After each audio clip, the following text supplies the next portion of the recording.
Hello and welcome to the Dark Mount video review for Generations Whirl. Now this version of Whirl is, I guess depending on how you look at it, fortunately or unfortunately based more on his G1 toy than he is on the IDW line, even though he's technically part of the Thrilling 30W IDW figures. For whatever reason they, I guess, chose to go with more of a hybrid G1 kind of thing. I don't think that necessarily is a bad thing, because he still gets the point of his figure across, and they are going with Earth mode vehicles for all of these figures, so I'm not entirely upset with them changing him up a little bit. It's still Whirl, so as far as I'm concerned, I don't need it to look exactly like he does in the comics, because he's still a pretty awesome toy. In his vehicle mode, he is obviously a kind of powder blue and darker aqua blue helicopter. He looks pretty awesome. The only complaint I have is this portion right here, where it seems like they just gave up. Everything else on the figure is really, really cool. That's an awesome helicopter. Look at those, and there's a giant thigh. And on top of that, it also produces some pretty giant gapping right in here, whereas everything else on the helicopter is really super solid. It would have been cool if they could have included some kind of like fold-out paneling that could pop out of here and just cover that up or something in this mode, or even if they had just made one side of the legs be like helicopter paneling, so when you put it together it kind of clicked in, or I don't know, something. This just is super lazy, and it really ruins the look of a really awesome vehicle mode very quickly. So it's really unfortunate that this one single part right here detracts so much from a really solid vehicle mode.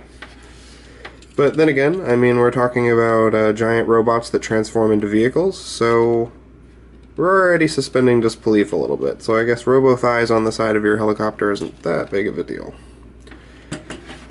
For size comparisons, or comparison, I guess, here he is next to the only other flyer in the IDW Generations line, Armada Starscream.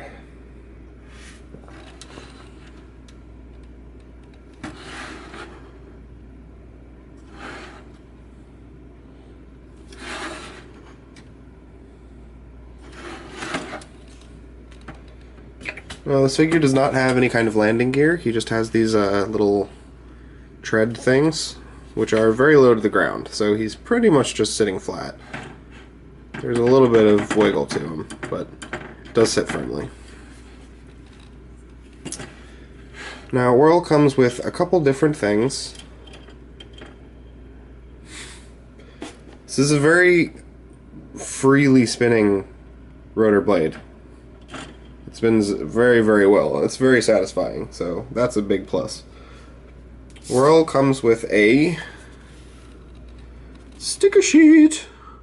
So this is, I guess, for those old G1 enthusiasts that want to recreate all the crazy stickers that Hasbro gave you to throw on your G1 Whirl when they bought it from whatever toy line he originated from. I'm not a big sticker dude. I usually don't like stickers on my figures because they peel and they get applied imperfectly, and I don't know. I'm just not a huge fan. I'm probably going to at least put the rotor and tail rotor blade red things on, just because they're kind of like iconic Whirl things. But to be perfectly honest, I might just get some like red nail polish or something and some electrical tape and just make some nice actual paint lines around there. I just don't like stickers, so I'm going to hang on to these. I might change my mind and just kind of have this be like, you know, this is a sticker figure, whatever. But for right now, I actually do really like this guy, so I'm not sure I want to mar him up with a bunch of sticky things. The other thing he comes with is this handful of nondescript black weapon stuff. You have kind of like missile pods, I guess. You have I guess some kind of like cluster weapon or something, or perhaps I don't know, maybe some kind of Gatling gun, but I think those are all supposed to be like missile bays or pods or something. You have this little...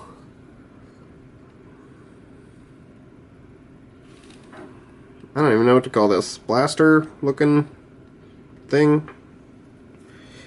And the only like normal recognizable weapon in the bunch is this kind of chain gun looking thing.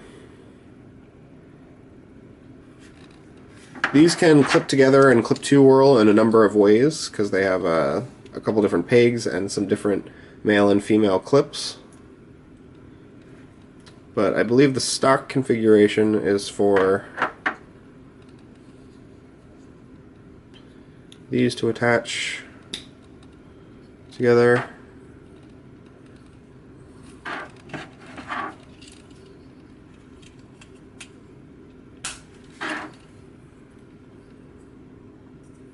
For these to attach together.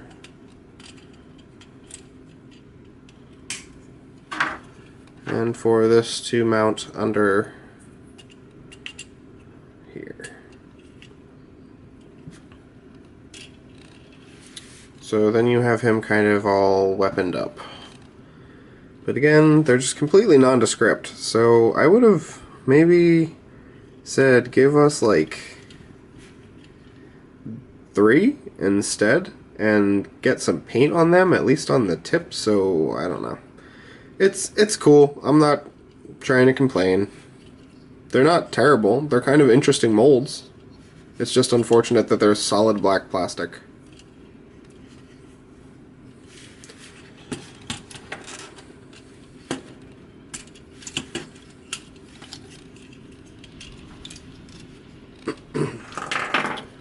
To transform him, you're going to want to do is start off by kind of freeing these arms up. And when you pull those away, it'll kind of release the legs as well, since they all tab in together.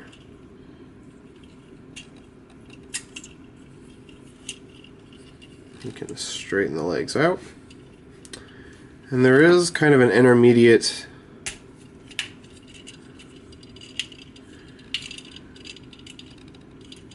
Gerwalk mode. They're calling like a comptroller or something like that. This is a Transformer, dude. I don't care what the toy started out as. That's a cute Easter egg for those that are into that kind of stuff, but not my thing.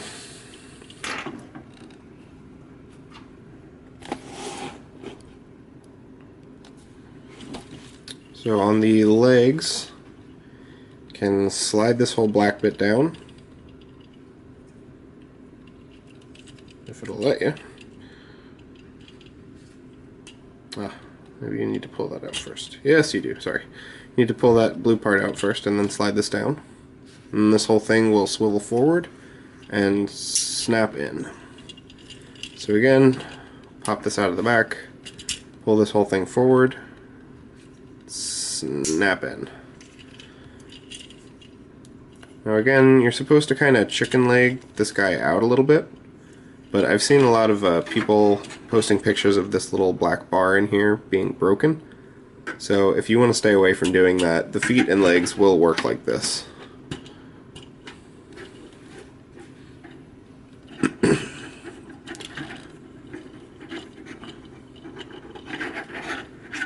Once you're done that, you can bend this thing down, and this entire back part here will split in half. And each side will pull forward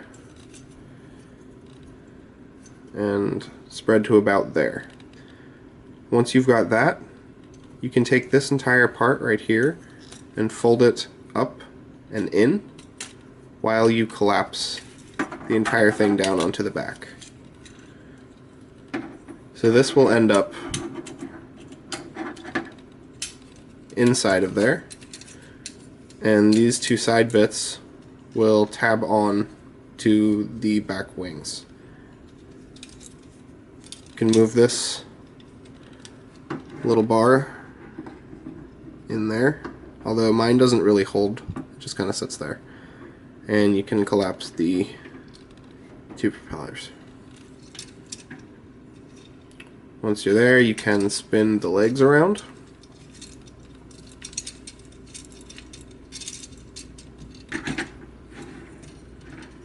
And position the arms however you'd like. And the hands are actually on butterfly gears, so when you open the claw on one side, it opens it on the other, which is very cool.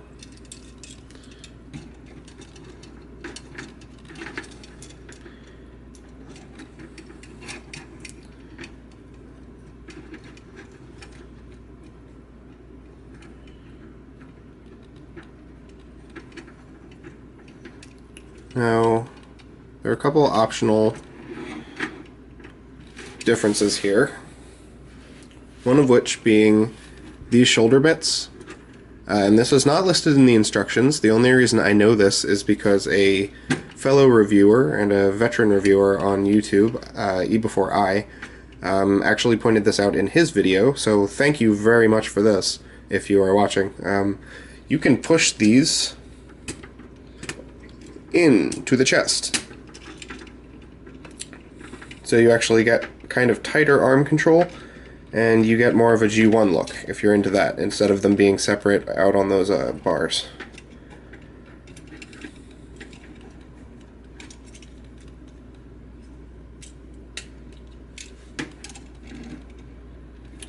You can also pull them back out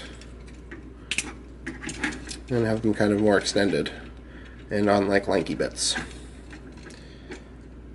Secondarily, on this guy's head, this little antenna is connected to a part on the back that moves up to cover his light piping, and it will also move the antenna forward and backwards on his head. Why this? I don't know why that exists. I'm not sure if there's some reason that you would want to cover his light piping. No clue. And he also kind of has an optional neck that pulls out from his body a little bit. Another thing I'm not entirely sure why it exists, because you don't use it for transformation or for anything, so I think these are all just kind of optional display things, which is kind of nifty. So, on top of all of those options, you also have some weapon options. Obviously, all the old weapons still work. The only one that really does anything different is this weapon, which will use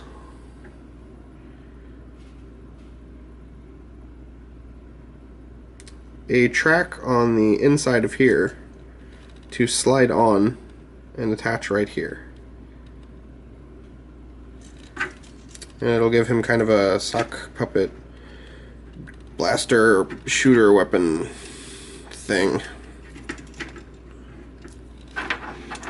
All of these weapons are pretty much just going to find places to clip. And there you have Whirl, all weaponed up. For size comparison, here he is next to his wave mates, Starscream and Scoop. And I've got to be honest, even though this guy is definitely more G1 inspired than he is IDW inspired, I'm a fan. He's a really cool character. He's a cool figure. He's got an interesting transformation. I wish that they had just made these blue so they at least fit in a little bit better in the helicopter mode, so I might try to repaint those or something, or I might just get over it. Not entirely positive yet. Either way, he's a good figure. He's not entirely what I was expecting when they said that they were going to be releasing a Whirl, but he's also not entirely unwelcome. I think he's a good update to the G1 design, and he's got enough of the IDW attitude in there that he's passable as an IDW figure, even though he's definitely not based on that design. Again, since they are all going for the Earth mode vehicles, I'm not entirely upset that this guy is not strictly based on the IDW design, because I'm not sure exactly how that design would translate into an Earth mode helicopter anyway. Alrighty guys, thank you guys for watching very much, and I will see you later.